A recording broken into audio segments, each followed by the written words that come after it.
En junio del 2010, Milton Vivas, nicaragüense de 22 años, inició una seguidilla de violaciones seriales, siendo las afectadas mujeres que transitaban por la zona aledaña al Conservatorio Castela y a la autopista General Cañas. Milton observaba a sus víctimas y luego las abordaba normalmente en una parada de buses. La situación fue atendida inicialmente por los agentes judiciales como violaciones seriales, por las características que tenían. Pero las cosas se tornaron bastante difíciles cuando una de las víctimas, de apellido Esquivel, apareció fallecida y con indicios de haber sido ultrajada sexualmente. El primer ataque se dio el 17 de junio y la detención de Milton el 25 de junio, un caso resuelto de manera sumamente rápida. Se lo presentamos a continuación. El sujeto le pide que se desnude. Él le dijo, ustedes me la van a pagar. Y él iba cortando el zacate con el machete. Nosotros ya teníamos las pruebas y él seguía manteniendo su posición. Expediente 043. Marco, un caso más en el que las mujeres son afectadas, en este caso varias víctimas. Exactamente, Mari. Y un caso más donde no fue una, sino varias mujeres las que resultaron víctimas en hechos lamentables, ¿verdad? Sí, bueno, y para hablarnos de este caso, contarnos este caso, está con nosotros quien era jefa de la sección, creo que se llamaba, y me corrige si no, en ese momento, delitos sexuales, doña Janet González Nájares, que era jefa en ese momento y que, digamos, tuvo a cargo esta investigación. Janet. Sí, buenas tardes. Yo asumí la jefatura de la sección de delitos contra la integridad física, trata y tráfico. Una sección sumamente compleja porque se atienden delitos que son contra la integridad de las personas emocional y físicamente. Y el 17 de junio del 2010 ingresa información de que una joven de 19 años iba para la universidad y es interceptada por un sujeto que le pide la hora, pero metros después la aborda y la amenaza con un machete y se la lleva a un predio cerca de la carretera. Cuando llegan al lugar, bajo amenazas, con el arma blanca, el sujeto le pide que se desnude.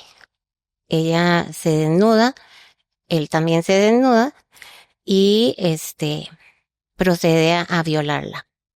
Y entre la conversación que tiene el victimario con la víctima, le dice que encontró a su pareja, a la mujer de él, con otro hombre. Y que de ahí en adelante todas las mujeres se la iban a pagar y que por eso estaba haciendo eso.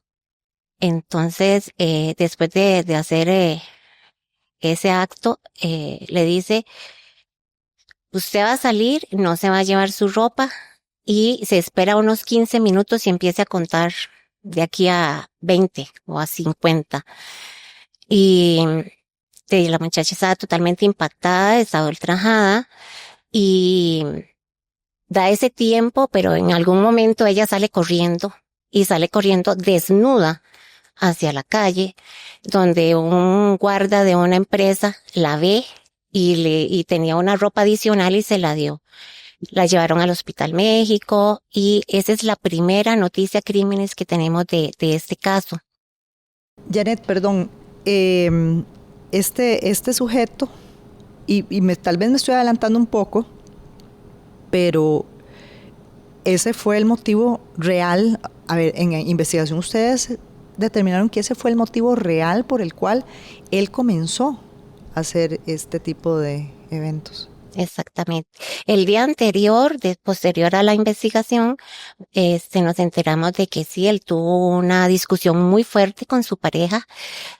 Para él era que le estaba siendo infiel, entonces esta chica de ahí, del barrio Las Luisas, fue su primera víctima. Y él le dijo, ustedes me la van a pagar y ella me hizo esto y de ahora en adelante me la van a pagar todas las mujeres, ¿verdad? Entonces, ella fue la primera víctima, pero es como la única a quien él le dice, mi mujer me fue infiel, la encontré en la cama con otro hombre y por eso estoy haciendo esto. Entonces, pero a las otras víctimas no. No le hice ese comentario.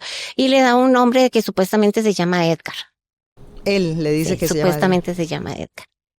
La muchacha dice que él tenía como un acento no costarricense que le parecía como hondureño, nicaragüense o por ahí, que tenía unas cicatrices en el cuello y que tenía unas en los hombros como quemado de algo, ¿verdad? Como cicatrices de quemadura.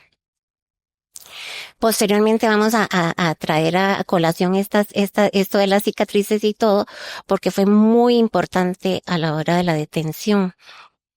Eso fue el 17. El 18 de junio vuelve a actuar este tipo, pero con una niña de 14 años que venía saliendo del colegio y estaba en la parada, iba para la parada del Castela. El sujeto estaba sentado ahí. Él aborda, la amenaza con arma blanca igual, porque él lo que usaba era machete y puñal. Y se la lleva a un predio cerca de la carretera. Y él iba cortando el zacate con el machete, porque había maleza. Y cuando llegaron como a un lugar más limpio, él le dice que se quite la ropa igual. Él se quita la ropa, él le pide a ella que le quite la ropa y él también se quita la ropa. Pero cuando está haciendo la violación, le dice, usted no ha tenido relaciones, ¿verdad? Y le dice ella, no, sí me estoy dando cuenta. Porque la niña era una adolescente de 14 años. Era virgen, ¿verdad? Era virgen, sí. Y el tipo detecta esa situación. Y ella le suplica que por favor no le haga nada, ¿verdad? Que no la mate, porque el tipo está muy alterado, muy ansioso. Él era muy alterado, muy ansioso, muy violento. Y le dice, bueno, la voy a dejar. Y la amarra con la bufanda a un árbol, pero la voy a amarrar. Y usted tiene que esperar un tiempo y no salga por el mismo lugar por donde entramos. Esa fue la segunda víctima. Eso fue por el Castela. La tercera víctima, que es la que más nos duele a nosotros, ¿verdad? Bueno, todas las víctimas nos duelen, pero esta joven de 28 años iba para el trabajo y al momento en que se encontró el día siguiente, no el día 20, sino el día 21, un peón de esa zona la encuentra. Esta es una de las víctimas que luchó hasta su último aliento con este victimario. Es decir, tuvo una lucha fuerte con este victimario porque se le encontraron elementos epiteliales en las uñas, restos de piel de este sujeto, y a la luz ultravioleta fluidos en su ropa. En la ropa no, porque no se le encontró la ropa a esta víctima. El tipo la amarró con un pantalón a unos árboles. Lo que nos llama la atención de este caso es que él la lleva, es decir, él preparó el escenario, porque puso donde existieran dos árboles, como un tipo de cama con las mismas hojas de plátano y hojas, como un tipo cama. Y ahí mismo fue donde la llevó y ahí mismo fue donde la dejó. A la hora de conversar con el esposo de esta muchacha, nos da las pertenencias que se llevó este sujeto, y entre esas pertenencias unos lentes plateados con negro, que más adelante vamos a ver qué tiene que ver todo esto. Doña Janet, perdón, ya era la tercera víctima. ¿Eso les da a ustedes algún común denominador para saber que era un hecho que podía ser serial? Sí, con la primera víctima pues era totalmente aislado, es decir, nuevo.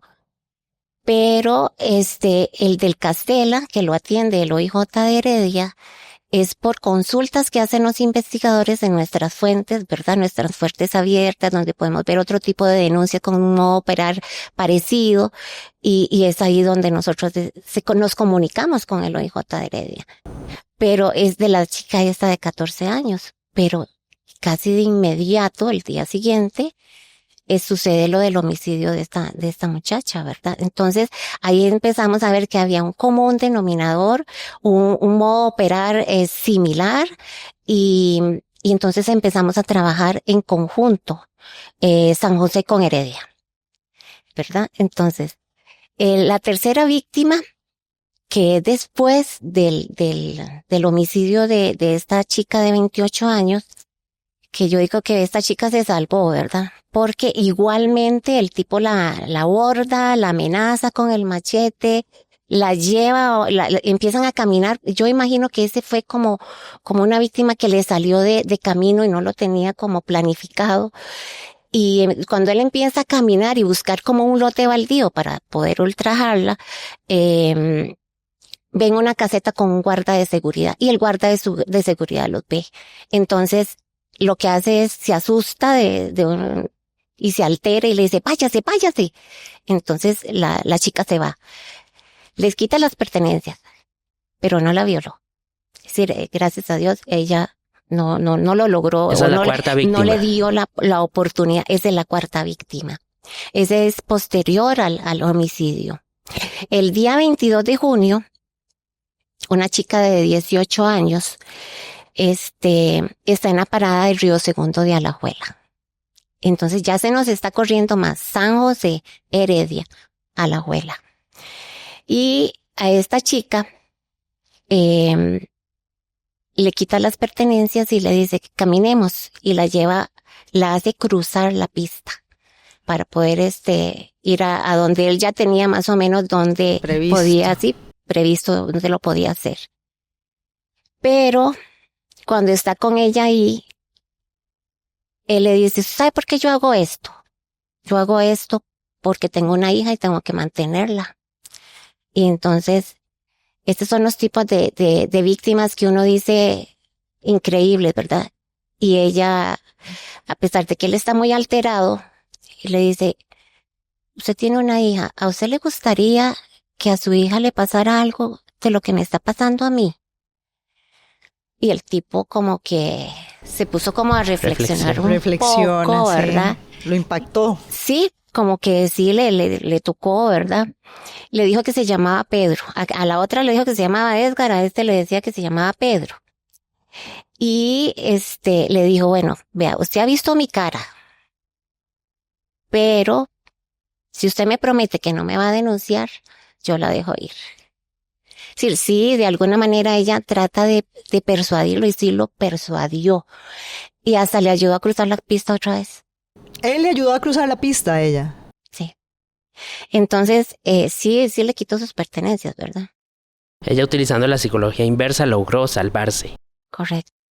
Estas dos, la de la zona franca, de la Aurora, y esta chica, fueron las que definitivamente se salvaron. Él estudiaba a sus víctimas. A través de la investigación ustedes determinaron si él... En algunos casos sí. Yo siento que el de esta chica no. El de la zona, el de la Aurora, perdón, no. Porque él no previó que habían casetas de guardas ahí. Ahí es donde nos queda la duda de que él no. En las otras pareciera que sí. Él como que llegaba y se quedaba en las paradas de buses y analizaba a sus víctimas. Y también sus lugares para hacer el acto, ¿verdad? Sí, debe haber estudiado la zona, incluso el aledaña, se debe haber metido para saber dónde. Claro, porque doña Yaret nos dice que en uno de los casos tenía listo el lugar donde iba a comer. Un tipo cama con vegetación, es decir, ya él lo tenía planeado. Yo creo que esta chica de la Aurora... Esa víctima que fue la de 28 años, esa. No, la de 28 años... La del homicidio. Era la del homicidio. Preparado, ¿y en cuál era que había preparado entonces él ese espacio? Con la del homicidio. Con la del homicidio. Sí. Y se puede saber, digamos, o pudieron ustedes saber por qué una preparación especial. ¿Tenía algo de especial esa víctima para él o no? O el día. O el día. El día en que iba a cometer el hecho. Era, si no me equivoco, domingo. Uh-huh. Pero no se sabe por qué. Es decir, no pudimos determinar, porque vea que a la chica de 14 años sí llegó a un lugar limpio. Es decir, él va con el machete limpiando todo el zacate, sí, y hasta que encuentra un lugar. Entonces, ahí él no tenía preparado un escenario. Con la otra sí, pero ya un día antes fue la de 14 y ya él conocía ese lugar, ya conocía ese terreno. Solo estaba esperando a su víctima. Él se hacía pasar por una persona sorda o que vendía cosas para ayudarse, para poder tener ese primer contacto con sus víctimas. Ese era el timo de él de poder, para poder vender, hacerse sordomudo y hablar como en señas y para vender tiliches, ¿verdad? Cosillas pequeñitas.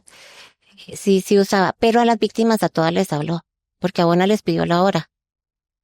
Sí, o sea, ese y era a el otra timo le decía inicial. que se llama Edgar, el otro se llamaba Pedro, ¿verdad? Y la venganza de las mujeres, y usted ya me vio, yo la voy a matar, es decir, no, es decir, ya después él sí habla, Ok. pero para vender las cosas sí usaba ese timo. Ujú. Ujú. Ok, llegamos hasta la quinta, que era la de 18 años. Ajá, sigue la sexta, que es la de, sí, de 30 años, más o menos, en el limbo Las Cañas. Dice que ella venía, sí, venía de limbo Las Cañas y estaba en la parada y el tipo la aborda y le saca el machete como siempre, la forzó a entrar a una finca y en el lugar le dijo que se quitara la ropa. Ella accedió porque el sujeto estaba muy nervioso y muy alterado. Eso sí, todas las víctimas lo decían. Y que él le decía, yo cuando estoy nervioso soy capaz de hacer cualquier cosa. Así que mejor haga lo que yo le digo. Y imagínese, ¿verdad? Pero a esta víctima, él abusa de ella de pie. No como las otras, ¿verdad? Y A las otras las acostaba. las acostaba. Y las desnudaba. Es decir, a ella sí la desnudó, pero fue de pie. Pero me llama la atención que él les pedía que se quitaran ellas la ropa, no él les quitaba la ropa. Él las obligaba. Con el arma las amenazaba y les decía, quítese la ropa. Ah, bueno, él tenía el arma, obviamente apuntándolas. El o machete y el puñal. En unas usaba el machete y a la hora de hacer el acto usaba el puñal y se lo ponía en el cuerpo. Porque es muy difícil con el machete, ¿verdad? Es hacer todo el acto del tipo. Bueno, llega el día 24 de junio, víctima número 7 y 26 años. Ella laboraba cerca de la cervecería Costa Rica y el sujeto la aborda. Perdón, ¿de qué edad era esta víctima? Esta era de 26 años. Ella llega a la parada de buses y el tipo está sentado en la banca de la parada de buses. Igualmente le pide las pertenencias y de todo y después le dice, empiece a caminar, vamos porque necesito revisar si verdaderamente no tiene más pertenencias. Y la mete debajo de un puente que queda por la Firestone. Y ahí mismo, igual, quítese la ropa y él también se quita la ropa, pero hay una situación con esta víctima. Cuando él está en el acto de la violación, a ella le sale leche materna. Y el sujeto le dice, ¿y esto?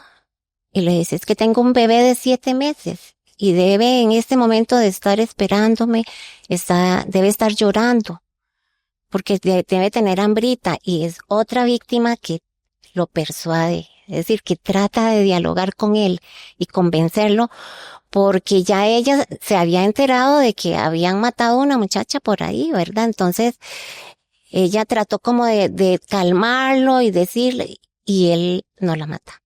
No la mató. No la mató. Sí le quita las pertenencias. Digamos que trató como de tranquilizarlo y que la dejara ir, ¿verdad? El sujeto siempre... Pero igual la violó. Sí, igual. Y siempre les dice, espérense en 15 minutos y no salgan, porque si sale yo la mato. A ninguna, excepto la del homicidio, a ninguna otra la hirió con el arma. Solamente el arma la utilizaba para amedrentarlas, amenazarlas. Sí. Y se las ponía muy cerca del cuerpo y todo. Y según las investigaciones que ustedes realizaron, ¿qué puede ser o qué lo pudo haber llevado a él a matar a una y a las otras no matarlas? Porque ya lo habían visto igual que la otra que mató. Bueno, ya podían identificarlo. A la conclusión que llegamos es que esta víctima luchó. Fue que ella luchó con él, porque si encontraron residuos de piel en sus uñas y todo, es decir, esta chica luchó hasta su último aliento. Sí, ella se quiso Sí, defender. ella para se que no la violara. defendió, pero hasta lo último. Por eso es que él le hace varias cortadas con el arma blanca, ¿verdad? Y en el cuello sobre todo. Ajá. Esto fue un operativo que ya abarcaba la delegación de Heredia y Alajuela. Entonces, no solo oficiales de investigación, fiscalías también. Las fiscalías de las 3 delegaciones. Fue un equipo de trabajo porque la presión que se siente de que este sujeto actuaba casi todos los días y que ya le había quitado la vida a una, sabíamos que en cualquier momento lo iba a volver a hacer, iba a volver a quitarle la vida a alguien. Entonces empezamos a realizar operativos por toda la autopista General Cañas, poniendo investigadoras, como anzuelo, ¿verdad? En cada una de las paradas o de las paradas claves para poderlo detener. Y la última violación de él fue el 24 y el 25, unos compañeros del OIJ de Alajuela lo observan y las características, ¿verdad? Del sujeto.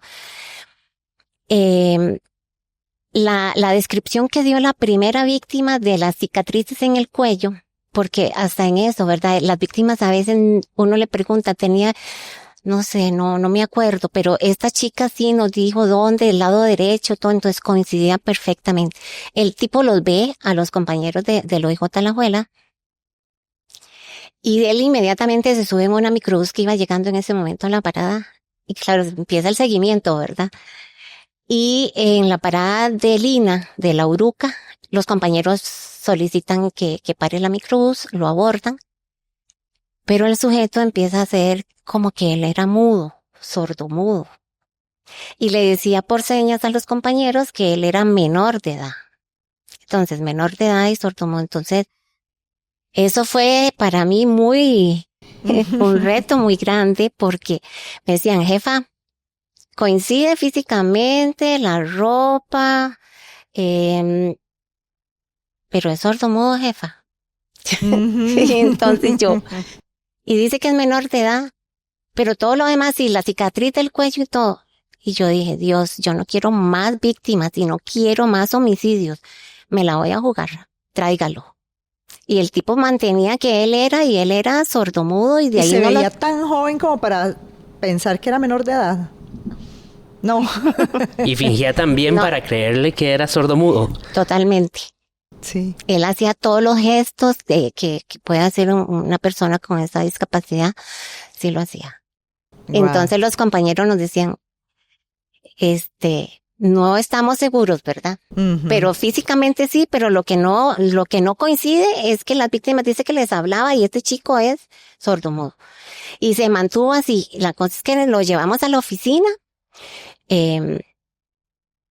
y se le hace una valoración inmediatamente, por supuesto, con defensor y con un traductor de lenguaje lesco y todo el asunto. Y el médico forense determina por placas que ellos hacen y por la medición del sistema óseo que es mayor de edad. ¿Ok? Ya vamos descartando, ¿verdad? Pero el tipo siempre seguía con que no y que no. El traductor lesco nos dice que él no sabe señas. Sabe muy poquitas cosas en lenguaje lesco. Porque él empezó a hablarle y el tipo no le respondía, ¿verdad? Pero también se usó como una estrategia. Este señor se paró detrás de él, es decir, empezó a hacerle con señas, pero en un momento dado se paró detrás de él y le ofreció un vaso de agua. ¿Quiere un vaso de agua? Y él le hizo. Entonces él estaba escuchaba. atrás.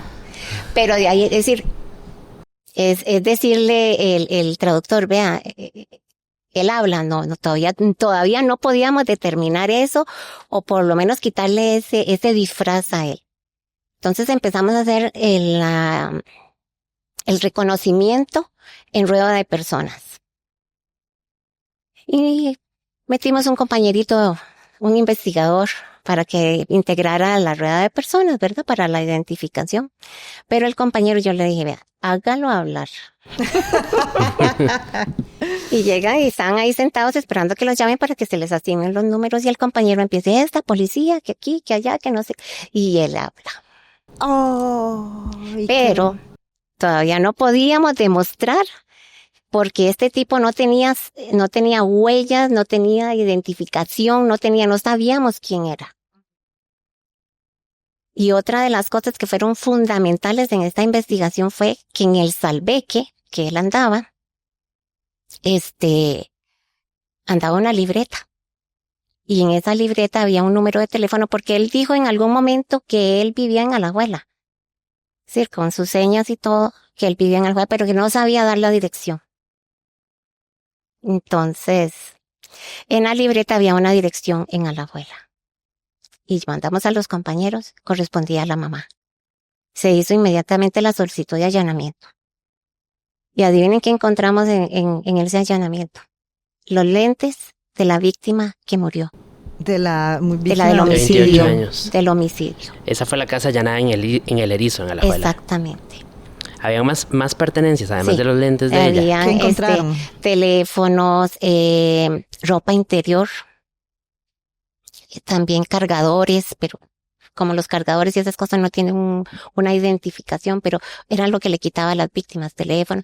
Y a muchas les quitaba el SIM, el chip, y se los daba. Se los devolvía a ellas. Les devolvía el teléfono, pero se dejaba el SIM. No. Al revés. Se dejaba el teléfono y les daba el SIM a ellas, pero a una de las víctimas no. Entonces, cuando nosotros le estamos revisando el salveque, encontramos un chip. Y sabíamos que una de las víctimas no se lo devolvió. Ajá. Entonces, esa es parte de lo que vamos ya entretejiendo, ¿verdad? Y llamamos a la víctima y le dijimos que activara el código. Y efectivamente. Efectivamente. Oh, wow. Entonces, esto fue increíble como las 3 delegaciones, las fiscalías, todo fue un trabajo. Les puedo decir que hasta dormíamos en la oficina porque cuando ya él asesinó a esta chica, ¿verdad? Cuando le quitó la vida a esta chica, ya nosotros dijimos, es decir, las alarmas se pusieron más rojas, como decimos, ¿verdad? Y no, es decir, el trabajo de campo, tenemos que estar alertas y pendientes. Y una de las fiscales vivía fuera de San José también. Entonces, ellas dormían en la oficina, en su sillón. Y yo también en mi sillón, ¿verdad? Lo que puede uno decir dormir, porque uno no duerme. Lo que el cuerpo lo que hace es ahí medio descansar. Pero la mente de uno está trabajando de que si será este sujeto, si va a actuar en este lugar. Es decir, uno se lleva como el trabajo hasta para ese momento de reposo. A mí me llama poderosamente la atención porque según lo que usted nos cuenta, el caso comienza el 17 de junio con la primera víctima y él es detenido el 24. O sea, el 25. La última víctima fue el 24. El 25 de junio. Ok, estamos hablando de 8 días. 8 días. 8 días en que hubo tantas víctimas. ¿Qué los lleva a ustedes, o cómo hacen en tan poco tiempo para poder ustedes dar con quién es la persona? Eso por un lado. ¿Y cuáles son los retos, las dificultades más importantes que enfrentan? Porque, es un caso, si pudiéramos decir, en nuestra institución, flash. O sea, que se resolvió. Fue todo un reto. A pesar de que hubo tanta víctima, se evitó incluso más muertes gracias a la rápida acción de ustedes. Todo el trabajo de campo. Yo tuve que parar la oficina. Definitivamente tuve que parar la oficina. Después del homicidio yo dije, no, hay que parar esta oficina y vamos de lleno con este caso. Entonces fue cuando empezamos a coger investigadoras y posicionarlas en diferentes paradas de buses y empezar a tener un control sobre la pista. Desde Alajuela hasta San José, los compañeros de las 3 delegaciones trabajando en conjunto igual que con las fiscales. Fue un trabajo fuerte, agotador, pero con satisfacción al final de poder haberlo detenido. Y uno de los retos que enfrentamos es lo de las víctimas, porque aparte del estrés postraumático que sufre la víctima, trabajar con ellas es bastante delicado, porque uno tiene que tomar en cuenta el estado en que están ellas, de todas las diligencias policiales que tiene que realizar por ejemplo, la inspección médico-forense de su cuerpo. Otra vez, tomar muestras y todo después de haber pasado por eso. Y luego, la aplicación de los antirretrovirales, que a muchas les afecta muchísimo lo que es náuseas, dolores de cabeza, vómito, es decir, se desestabilizan demasiado. Entonces, imagínense, el impacto psicológico, el estrés postraumático, el estar, quítese otra vez la ropa, vamos a revisarla, es decir, hay que preparar a las víctimas para eso. Y también a veces esa inspección puede volver a la víctima a la crisis, ¿verdad? A lo que ella vivió. Entonces, ese trabajo con las víctimas tuvo que ser sumamente delicado, con todos los cuidados del mundo, ¿verdad? Esperando el tiempo de ellas, porque no podemos presionarla, aunque se diga que hay un dicho de un criminalista francés que dice el tiempo que pasa y la verdad que huye. Nosotros estábamos contratiempo, pero también teníamos que respetar a las víctimas. De hecho, la víctima de 14 años, cuando fue a hacer el retrato hablado, porque la mayoría hicieron el retrato hablado, ella le decía al dibujante, claro, la preparamos, ¿verdad? Pero cuando ella estaba ahí y el muchacho estaba haciendo el dibujo, ella le decía, no quiero acordarme, yo quiero borrar esa imagen, yo no quiero acordarme de él. Entonces, ese trabajo con ellas fue un reto grande para que ellas pudieran participar de todas las diligencias que necesitábamos para poder dar con y no solo dar, sino también procesar a este tipo, porque las fiscales también querían pruebas, teníamos 24 horas y en 24 horas demostrar que no era sordomudo, que no era menor de edad, y también se entrevistó a la pareja de él. Ajá. Tenía 6 meses de estar con ella, de 15 años, la chica. Ah, una chiquita. Y ella dijo, él no es sordomudo, él no es menor de edad. Entonces ahí todas esas entrevistas vinieron a fortalecer aún más y derribar ese engaño, esa mentira que él quería mantener. Qué increíble, es todo un reto, una investigación como esta es todo un reto para ustedes, porque usted ahora mencionó algo que me llamó mucho la atención, lo de este chip telefónico que él todavía mantenía en su poder, porque dentro de todo lo que ustedes están viviendo, la presión mediática, la presión social, la presión por sacar un caso que no haya más víctimas, recordar que había una víctima a la cual no le devolvió un chip, esto es todo un reto, o sea, son años de experiencia para poder llegar a todo esto. Son detalles, es que a veces se caen por lo más pequeño, porque vea, a todas les devolvió el chip, a él seguramente ese chip se le quedó en el salveque y los lentes de la chica esta de 28 años estaban sobre la cama al sí, día del allanamiento. Los tenía ahí. Janet, ¿qué tan difícil fue también? Porque estamos hablando de violaciones en diferentes sitios, en diferentes lugares y en lugares donde hay mucha naturaleza, o sea, recopilar evidencia, ¿qué tan difícil fue? Ese fue un reto también, porque no es lo mismo hacer una inspección en un escenario cerrado que en un escenario abierto, porque hay muchos elementos contaminantes y en eso hay que trabajar con mucho cuidado, con mucha experiencia como los criminalistas de aquí. Definitivamente ellos hacen un excelente trabajo porque hicieron un excelente trabajo, se recogió muy buena evidencia también de los escenarios, que fue lo que vino a amarrar más el caso. ¿En qué momento habla él?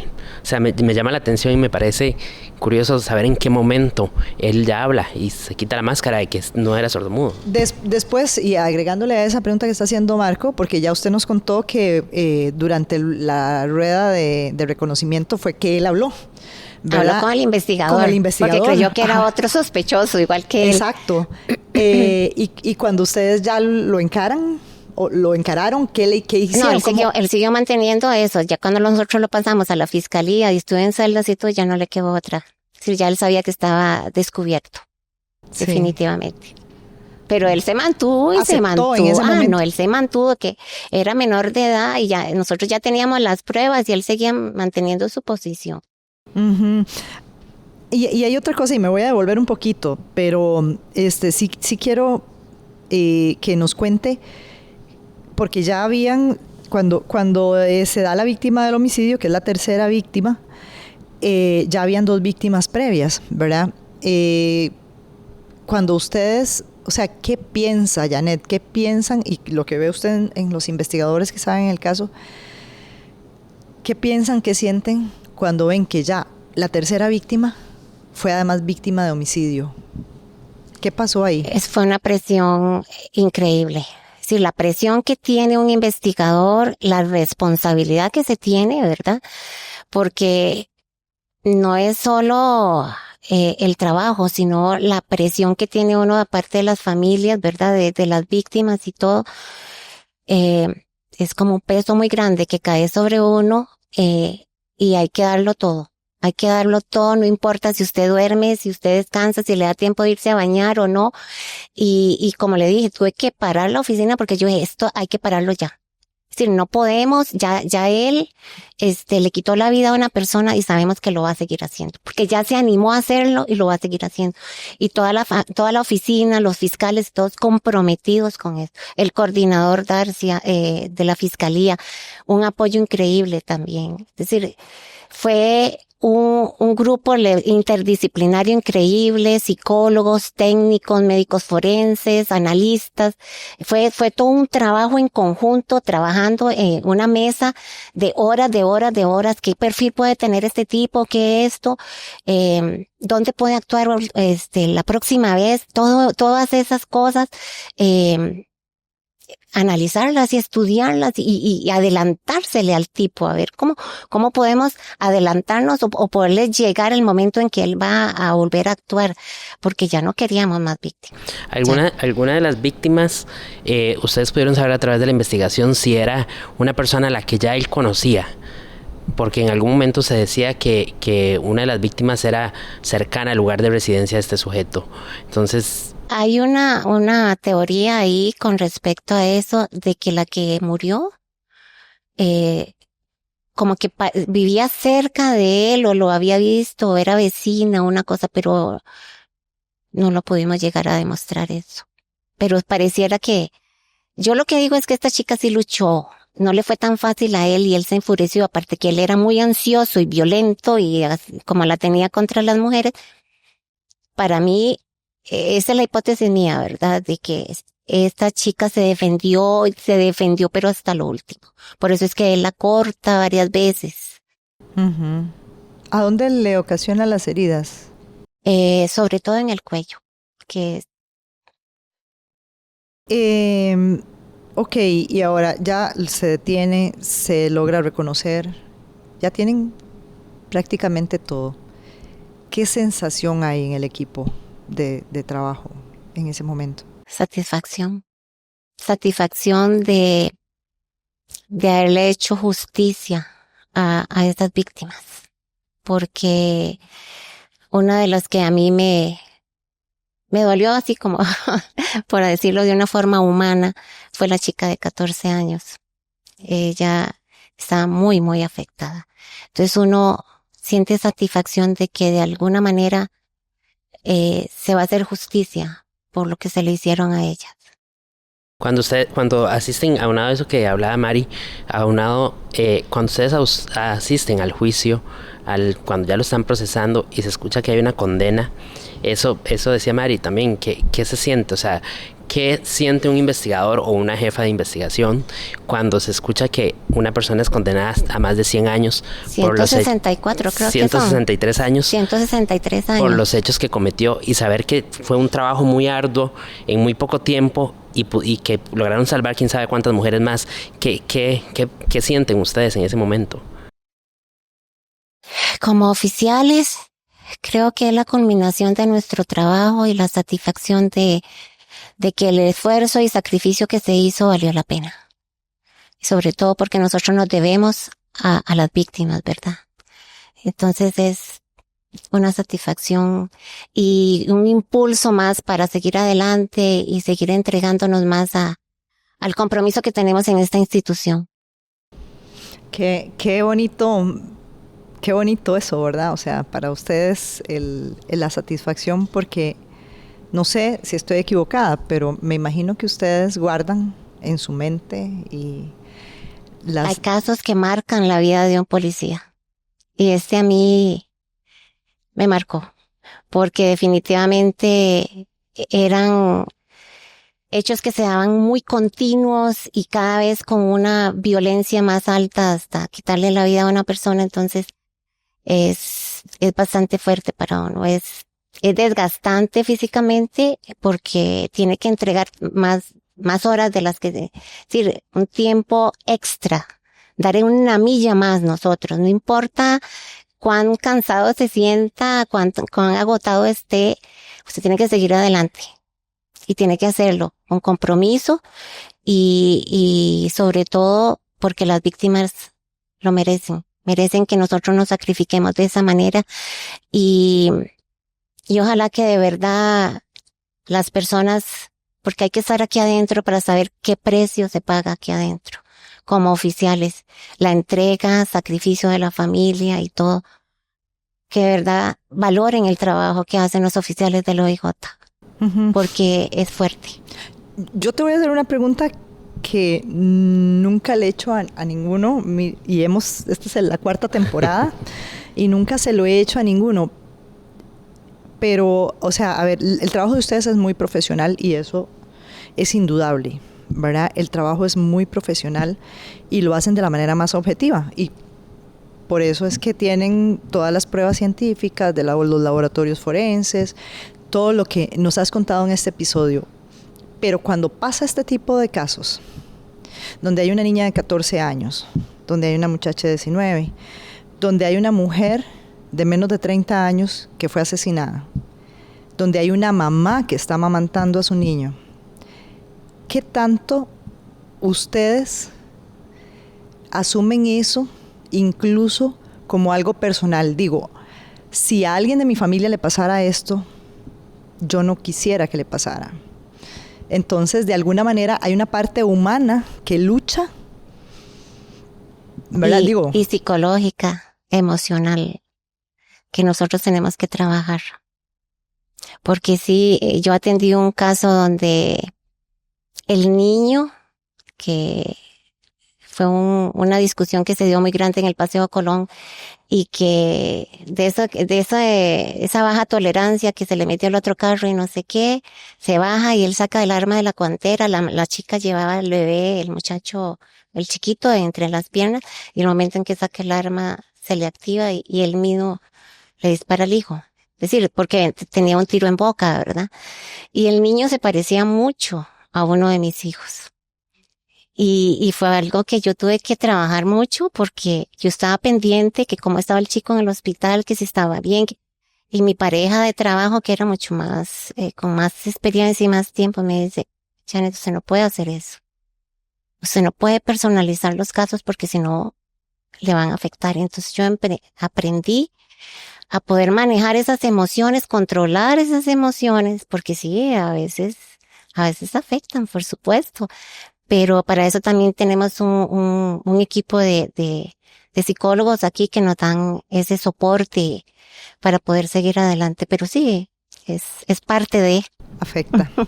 Janet, muchas gracias. Realmente un caso, si bien bastante trágico para las víctimas, un caso bastante positivo para el organismo, ¿verdad?